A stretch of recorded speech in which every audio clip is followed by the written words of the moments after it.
Mesdames, Messieurs, bienvenue ici même au Salon du Livre de Vierzon. Monsieur le Président, au nom de nos collègues autrices et auteurs, je vous souhaite la bienvenue dans ce même salon. La règle qui va régir cette rapide réunion est fort simple. Nous allons poser 3 questions à François Hollande.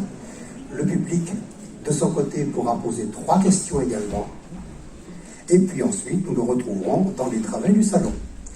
Voilà le programme de cet entretien, de cette rencontre entre François Hollande et le public du salon de Vierzon. Suis-je clair? Oui, c'est parfait. Première question. Je ne les ai pas apprises par cœur.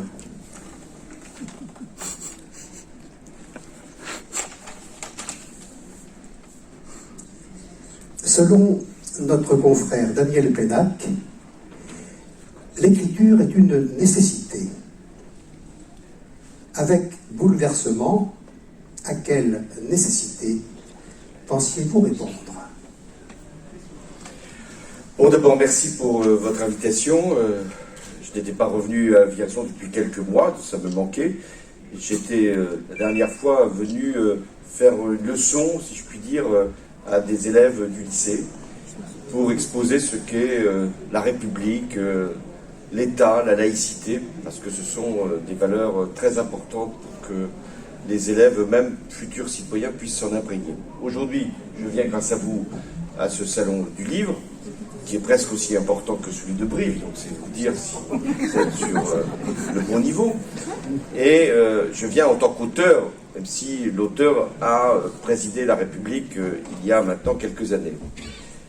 Pourquoi j'avais eu l'envie, l'idée d'écrire au mois de février, tout simplement parce que quand la guerre en Ukraine s'est déclarée, j'ai considéré qu'il était de mon devoir, de ma responsabilité, d'expliquer comment on en était arrivé là, plus exactement, pourquoi Vladimir Poutine avait, à cet instant, provoqué le choc que l'on connaît aujourd'hui avec toutes ses conséquences.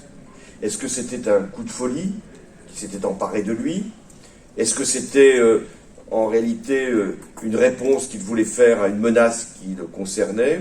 Ou est-ce que c'était un processus qui avait été engagé depuis des années? Et donc c'est le sens de l'écriture de ce livre, Bouleversement, d'expliquer que ces 10 dernières années, à partir de 2011-2012, il y a eu une rupture, un basculement du monde, avec le retour de Vladimir Poutine au pouvoir au Kremlin, et l'arrivée aussi de Xi Jinping comme président de la Chine, secrétaire général du Parti communiste, et les a développé des arguments, de montrer une logique, de saisir des événements, et puis comme ancien président, j'ai aussi des témoignages à donner, des personnalités que j'ai rencontrées. J'ai évoqué 2 d'entre elles, mais j'aurais pu parler de Barack Obama, d'Angela Merkel et d'autres, que je saisis dans ce livre, de manière à ce que les citoyens, ceux qui m'ont porté à la présidence de la République, même s'ils n'ont pas toujours voté pour moi, mais que ceux qui ont été à un moment représentés par ma présidence puissent avoir le retour d'expérience, celle que j'ai menée à la tête du pays. Et pour aller vers la conclusion de ce qui était mon propos, le sens de cette écriture, c'est que je considère que la démocratie est doublement menacée. Elle est menacée par l'extérieur, puisque les régimes autoritaires, que ce soit la Russie, la Chine, mais je pourrais aussi évoquer l'Iran, d'une autre façon la Turquie, et bien sûr des régimes encore plus brutaux, comme la Corée du Nord. Les régimes autoritaires considèrent que la démocratie est peut-être une vieillerie, et qui n'est plus finalement le modèle qui doit envelopper le monde. Et il y a une volonté des régimes autoritaires, notamment de la Chine et de la Russie, d'instaurer un nouvel équilibre du monde qui serait davantage en leur faveur, les démocraties étant considérées comme étant des intérêts des Occidentaux et des formes d'organisation que les régimes autoritaires, en tout cas les dirigeants de ces régimes, considèrent comme en réalité dépassés, décadents. Ce qui m'a toujours frappé chez Poutine notamment, c'est qu'il nous regardait comme une société, pas nous simplement français, mais les Européens, et encore davantage les Américains, comme une société vulnérable, fragile, incapable de forger son destin. Ça, c'est la première menace qui est celle de l'extérieur, mais il y a une menace aussi à l'intérieur de nos sociétés, avec la crise que connaît la démocratie, doute sur la capacité des États à agir, une espèce de contestation aussi des formes de représentation. On le voit bien aujourd'hui à travers l'abstention, des votes extrêmes, et puis on le voit aussi à travers des actions qui peuvent parfois nous choquer, mais qui sont celles notamment de ces jeunes qui veulent, au nom de l'action climatique, montrer le danger qui nous guette et qui s'échappent des règles de la démocratie. Et puis les réseaux sociaux qui déstructurent le mode de conversation que l'on doit avoir dans une démocratie, qui est fondée sur l'écoute, le respect, la contradiction. Chacun s'enferme finalement dans son réseau, et le Covid n'a rien arrangé, une forme de repli. Ce qui fait que nous sommes confrontés à deux nationalismes, un nationalisme des régimes autoritaires qui veulent s'étendre, qui veulent conquérir, et puis un nationalisme d'une autre façon dans nos propres pays, qui est un nationalisme de repli, où on s'enferme, on veut se couper du monde. Et dans les deux cas, nous voyons bien que les démocrates ont beaucoup plus de difficultés. Même si aux États-Unis, la vague que l'on annonçait ne s'est pas produite, mais néanmoins, nous ne savons pas si dans 2 ans, il n'y aura pas un autre président aux États-Unis, peut-être même celui qui existait avant Biden. Et je me suis posé cette question en écrivant ce livre. Mais qu'est-ce qui se serait passé si c'était Trump encore qui était le président des États-Unis au moment où Poutine envahit l'Ukraine? Donc c'est tout cela que j'ai voulu ramasser dans un livre qui reprend les 10 dernières années pour en donner une explication et un sens. Parce que les événements, aussi brutaux qu'ils apparaissent, ont toujours une cause, ne sont jamais fortuits. On ne déclare pas la guerre parce que le président du pays d'à côté vous déplaît. Sinon, ou même de son propre pays, ce serait la guerre civile. Non, on fait la guerre parce qu'on pense qu'on a les conditions qui nous permettent de gagner la partie. C'est là que, sans doute, Poutine s'est trompé. Merci beaucoup, Monsieur le Président. Nous n'avions pas répété du tout cet entretien. Ah non. D'accord. La seconde question était celle-ci. La démocratie semble compter 2 adversaires. À l'intérieur, le populisme, et à l'extérieur, l'empire des GAFAM.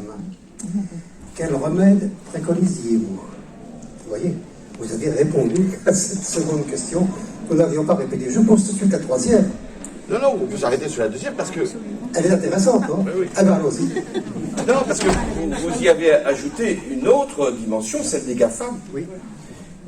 J'évoquais simplement ce que peuvent produire les réseaux sociaux à travers l'émiettement de la société, le repli sur simplement nos propres amis, voisins. Même le discours politique qui se réduit maintenant à des tweets. J'allais dire de mon temps. Vous voyez, j'en suis arrivé. De mon temps, on faisait des discours. On allait faire des rencontres avec les citoyens. On écrivait. Les républicains les plus célèbres ont écrit de nombreux livres pour s'arrêter Charles de Gaulle, François Mitterrand et bien d'autres. Mais aujourd'hui, les responsables, enfin les politiques, font des tweets. Et d'ailleurs, les journalistes leur demandent de faire des tweets, puisqu'il faut aller au plus vite. L'information étant elle-même extrêmement fugace. Elle s'efface aussi rapidement qu'un autre événement a jailli. Et donc on est dans cet univers-là, et en plus, les réseaux sociaux, enfin ce que vous appelez les GAFAM, sont des institutions qui ne relèvent d'aucune règle. d'aucun principe démocratique. Ce sont les plus riches qui achètent ces réseaux-là, ou ces contenus-là, ou qui laissent, par des plateformes, les uns et les autres s'exprimer. Et le fait que Twitter, Musk, achète pour 40 milliards de dollars, il faut avoir 40 milliards de dollars dans la poche, c'est pas donné à chacun d'entre nous. Donc 40 milliards de dollars qu'il a obtenus par les sociétés qu'il avait lancées, notamment Tesla et aussi une entreprise qui permet d'aller dans l'espace. Il se trouve que j'ai rencontré Musk dans un voyage que j'ai fait aux États-Unis, en Californie. Et j'avoue que j'en étais sorti assez troublé. Parce que j'avais devant moi sans doute une personne qui avait un talent scientifique incontestable, qui avait été capable d'inventer des procédés, mais un être qui ne répondait plus à aucune règle, qui ne se retrouvait ni dans sa nation, son État, les États-Unis, ni même dans le monde, et d'aller sur Mars. Parce qu'il pense peut-être que la Terre va se réchauffer, et qu'il faut aller se produire à l'extérieur, dans le lointain. De la même manière, avec une idée qui nous paraît totalement farfelue et même absolument affreuse, monstrueuse, qui est ce qu'on appelle le transhumanisme, c'est-à-dire pouvoir se soigner et vivre très longtemps, peut-être même éternellement.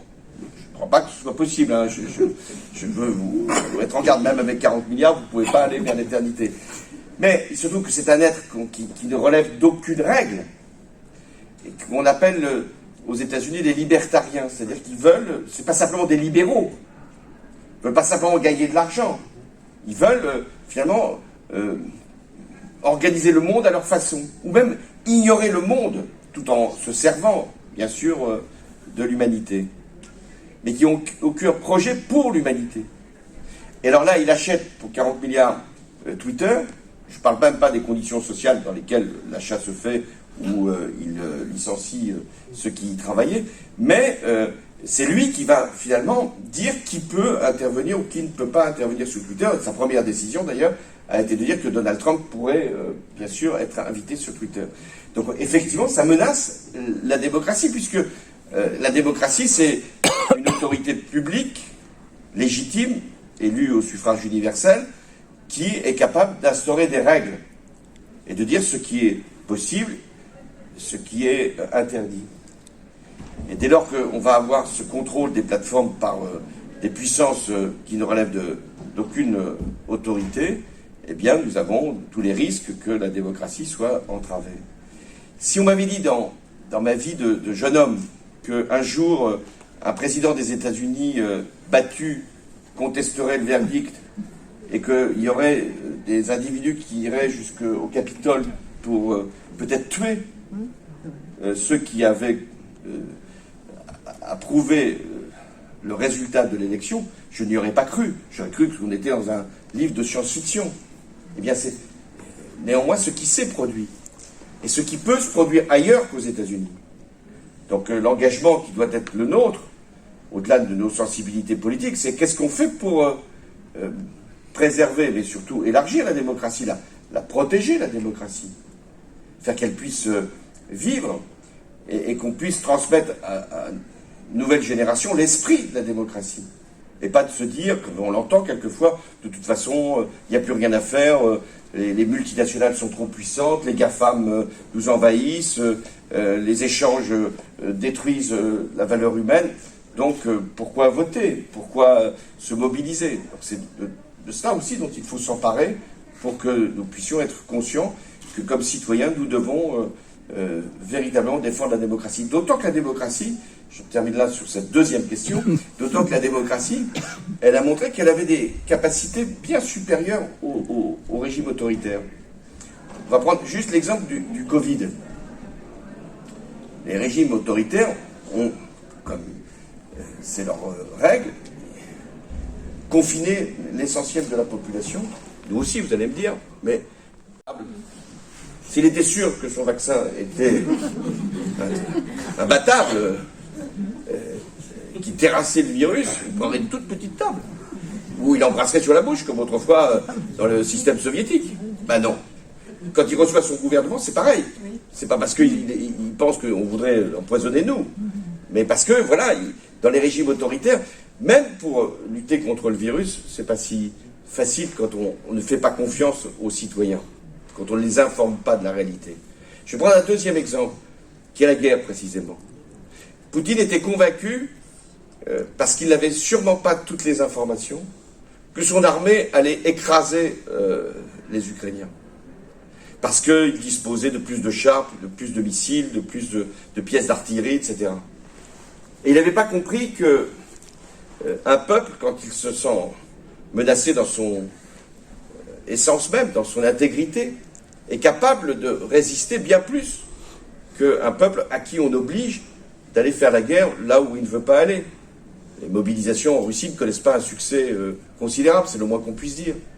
Et les jeunes qui ont été embarqués dans cette guerre, les jeunes russes, ont été tout de suite frappés, victimes. Je ne sais pas combien il y a de morts, et on ne le saura sans doute jamais. Mais enfin, ça se compte en plusieurs dizaines de milliers. Donc les régimes autoritaires ne sont pas non plus militairement, comme ils l'imaginent, les meilleurs. Parce qu'on ne sait pas pourquoi on se bat quand on est dans un régime autoritaire. Alors que les Ukrainiens, ils savent pourquoi ils se battent. Je pense que pour beaucoup, ils ne savaient même pas qu'ils étaient véritablement ukrainiens. Parce que ça a toujours été compliqué en Ukraine de savoir exactement quelle était l'identité de ce pays. Mais quand les Ukrainiens ont été agressés, ils sont devenus ukrainiens. Ukrainiens parce que défenseurs de la démocratie. Alors après, comment on va sortir de ce conflit, c'est une autre affaire. Comment il faut essayer de procéder. Est-ce qu'il faut éviter l'escalade? Sûrement. Mais voilà, ce que je voulais vous démontrer, c'est que la démocratie, elle est plus forte que le régime autoritaire. Et même sur le terrorisme, puisque moi j'ai été le président qui a été confronté au terrorisme islamiste. Vous pouvez se dire, ben, finalement, le terrorisme islamiste va nous diviser, va nous séparer les uns les autres. Ben, finalement, ça n'a pas été le cas, on a tenu bon. Et on a même détruit l'organisation qui nous avait attaqués. Donc voilà pourquoi je crois encore, plus que jamais, en la force de la démocratie.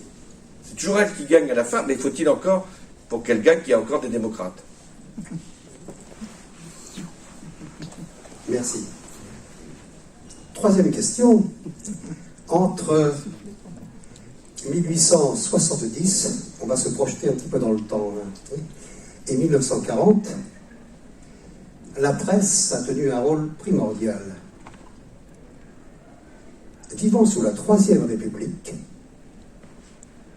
auriez-vous été propriétaire d'un journal, et dans l'affirmative, quelle en aurait été sa ligne éditoriale?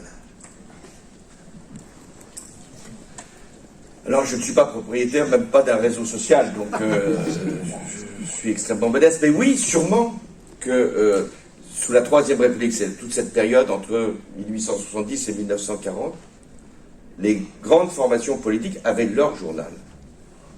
L'Humanité, Populaire, et il y avait des journaux, ça s'appelait Le Matin, L'Écho, etc., le Figaro, bien sûr, l'Aurore, qui étaient des journaux plutôt républicains, mais de centre droit. Les grands responsables politiques écrivaient dans les journaux.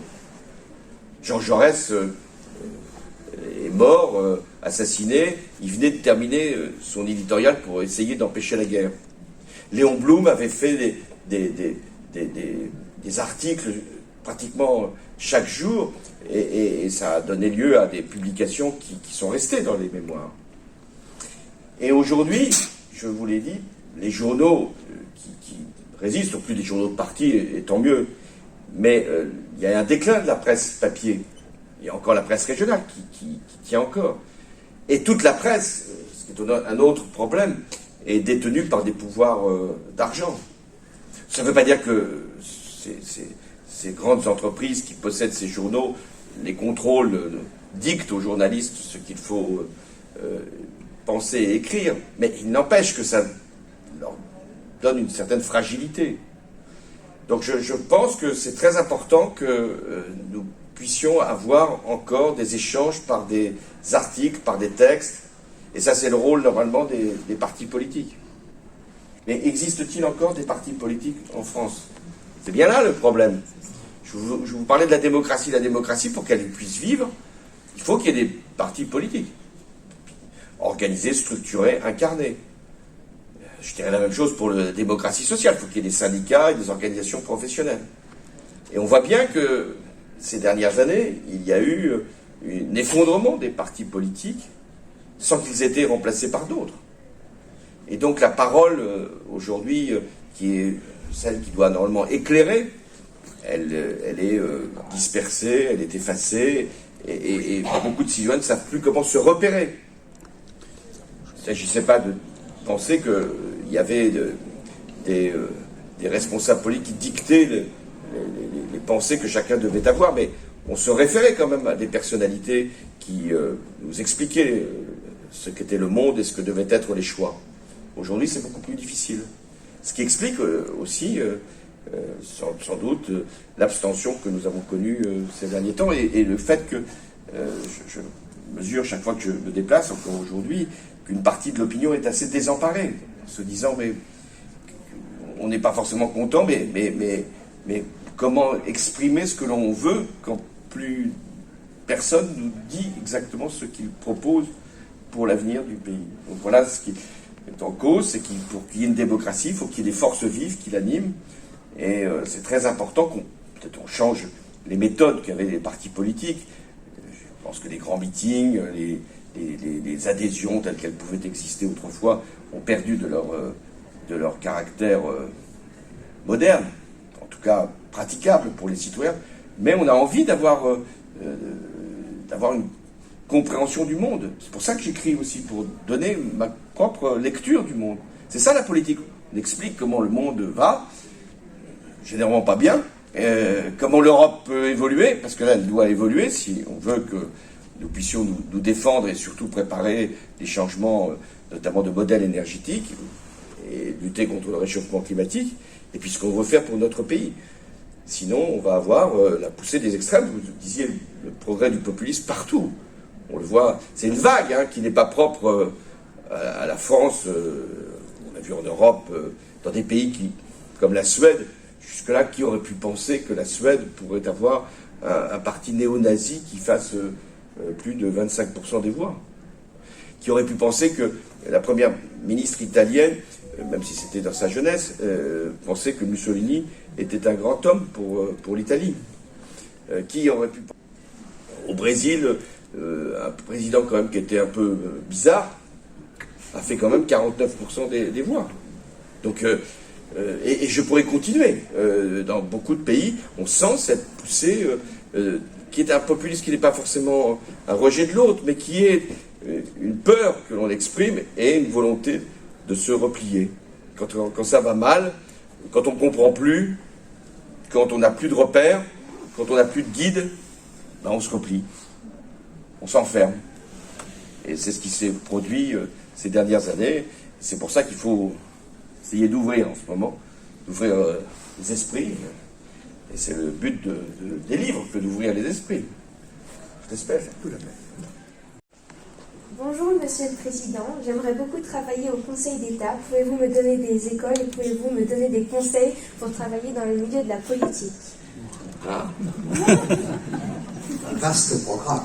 Je prends 3 questions l'une après l'autre. Alors le Conseil d'État, c'est une institution. Pour y accéder, il faut passer les concours. Autrefois, il y avait l'ENA, mais même l'ENA, ça a été supprimé. C'est vous dire qu'on a du mal à avoir de la stabilité. Mais il faut passer les concours administratifs et tu iras au Conseil d'État quand on aura franchi ces étapes-là. Mais la politique, c'est pas un concours, la politique. On passe pas des examens pour s'engager sur le plan politique. On doit avoir des convictions, et la meilleure voie, c'était faire de la politique, d'aller dans un parti qui ensuite pouvait présenter une jeune fille comme toi aux élections locales. C'est très important, les élections locales. Et puis après, des élections nationales, si tu voulais aller plus loin. Mais pour ça, il faut passer par les partis politiques, parce que c'est eux qui doivent normalement, c'est prévu d'ailleurs par la Constitution, faire que le suffrage universel, c'est-à-dire les citoyens, puissent trouver des modes d'expression. Après, est-ce qu'il y a des études plus commodes pour faire de la politique? Ce serait tout à fait insupportable d'imaginer qu'il faille faire des études particulières pour devenir élu. On peut être soignante et devenir, heureusement, maire ou député. On peut être avocat, c'était souvent la tradition. Sous la Troisième République, c'était les avocats. On appelait ça la République des avocats. Donc pour faire de la politique, il fallait être avocat. Bon, maintenant, il n'y en a plus beaucoup. Et des médecins aussi. Mais on a plutôt besoin des médecins ici plutôt qu'à l'Assemblée, à mon avis. Hein. Donc, il y avait l'enseignement, les profs qui étaient là. Bon, voilà, il y a plusieurs métiers. Certains étaient plus commodes que d'autres parce que quand on est connu dans une ville, c'est plus facile d'y faire élire. Mais vous avez même des candidats qui sont inconnus qui font des voix. C'est bien là le problème. Hein, qui font des voix parce qu'ils sont dans un parti qui a à un moment la faveur de l'opinion. Donc voilà, il faut que tu t'intéresses. Le plus grand conseil que je peux te donner, c'est intéresse-toi au monde. Ne prends pas simplement que ton portable, va voir les livres, les journaux. Et puis même sur le portable, on peut aller quand même chercher de l'information. Il faut être curieux. C'est le manque de curiosité qui fait qu'on pense la même chose. Il faut aller vers les pensées qu'on ne connaît pas pour être quelquefois contredit et puis quelquefois stimulé. Pour dire mais non, c'est pas ce que je veux, donc je me forge mes propres convictions. Voilà les conseils. Donc dans quelques années, reviens me voir et je t'emmènerai, peut-être pas au Conseil d'État, mais peut-être à l'Assemblée nationale. Merci beaucoup. À l'Élysée plus tard. Pardon. Seconde question, s'il vous plaît.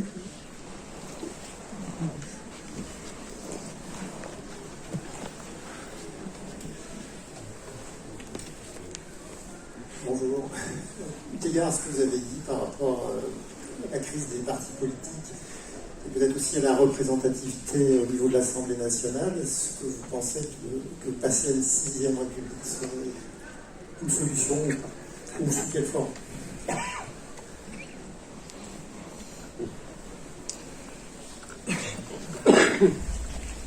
Alors quand certains évoquent la 6e République, ils voudraient revenir sur l'élection du président de la République au suffrage universel. C'est-à-dire de dire la République fonctionnait mieux quand il y avait un régime parlementaire, comme il en existe en Allemagne, en Italie ou en Grande-Bretagne. Je pense que ça sera très difficile et pas forcément souhaitable de revenir à un régime parlementaire. Pourquoi?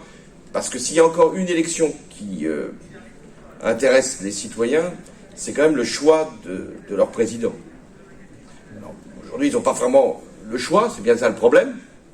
Parce que quand dans ces deuxièmes tours, il s'agit d'écarter plutôt que de choisir, on n'en est pas forcément satisfait. Mais je pense que c'est important que les Français gardent ce que le général de Gaulle a voulu et qu'aucun président n'a remis en cause, c'est-à-dire l'élection du président de la République au suffrage universel.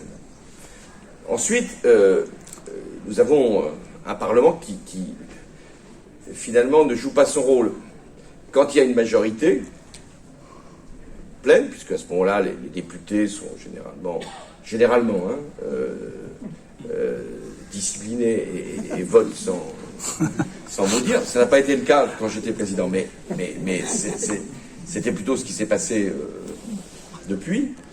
Et quand il n'y a pas de majorité, ça pourrait être le moment où les coalitions se forment, un peu comme en Allemagne ou dans les régimes parlementaires. Et aujourd'hui, il n'y a pas cette volonté, ni d'un côté, ni des autres. Moi, je suis donc favorable à une autre solution, qui est de faire un vrai régime présidentiel en France. Et on s'aperçoit qu'un vrai régime présidentiel, le Parlement a beaucoup plus de pouvoir. Et c'est le cas, regardez, aux États-Unis. Aux États-Unis, là, les élections qui ont eu lieu pour la Chambre des représentants et le Sénat sont des élections déterminantes. Parce que Biden, il a gardé la majorité au Sénat, tant mieux pour lui, il l'a plus à la Chambre des représentants, donc il va être obligé de négocier tout. De négocier le budget, de négocier l'aide à l'Ukraine si elle doit être prolongée ou amplifiée, négocier des lois. Souvenons-nous qu'Obama avait mis beaucoup de temps pour faire sa loi sur la sécurité sociale. Donc c'est ça qui fait que les pouvoirs peuvent s'équilibrer et discuter. Donc à ce moment-là, il n'y aurait plus de Premier ministre. Alors je vais vous faire une confidence.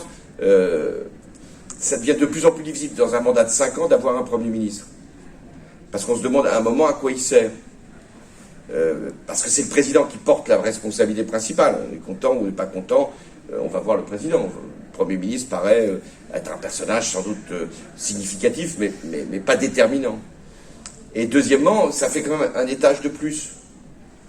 Et que le président, en plus, ne peut pas aller devant le Parlement pour défendre sa politique. Donc il est un peu en l'air. C'est souvent l'impression que l'on a. On dit, oh, le président, il est loin, il est distant. Il ne connaît pas la réalité. Il la connaît d'autant moins qu'il ne va plus devant les assemblées, qu'il ne réunit plus les élus, etc. Voilà pourquoi je pense qu'il faudra changer les institutions. Et il faudrait qu'il y ait ce débat-là. Certains diront, il faut garder le système actuel. D'autres diront, il faut retourner à un régime parlementaire. Et puis, il y aura un troisième, moi, peut-être, qui dirait, voilà, il faut faire un régime pleinement présidentiel. Non pas pour que le président ait plus de pouvoir, paradoxalement, pour que le Parlement ait plus de pouvoir. La troisième question? La dernière, qui va poser la dernière question?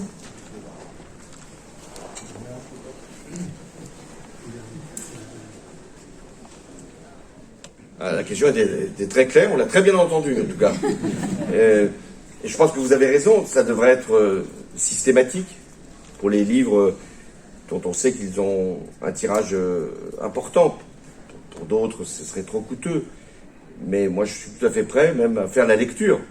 Parce que ce que je fais d'ailleurs dans l'oralité là, c'est de vous réciter mon livre, d'une certaine façon.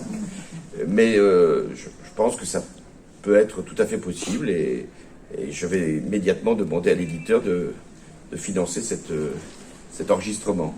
Et si c'est pas possible, je vous ferai un enregistrement particulier, au moins d'un chapitre. Pardon? Oui, très bien. Donnez-moi la carte. Les coordonnées. Bon, s'il n'y a pas d'autres questions, si quelqu'un a encore une question sur le cœur, on n'a pas le droit. D'accord.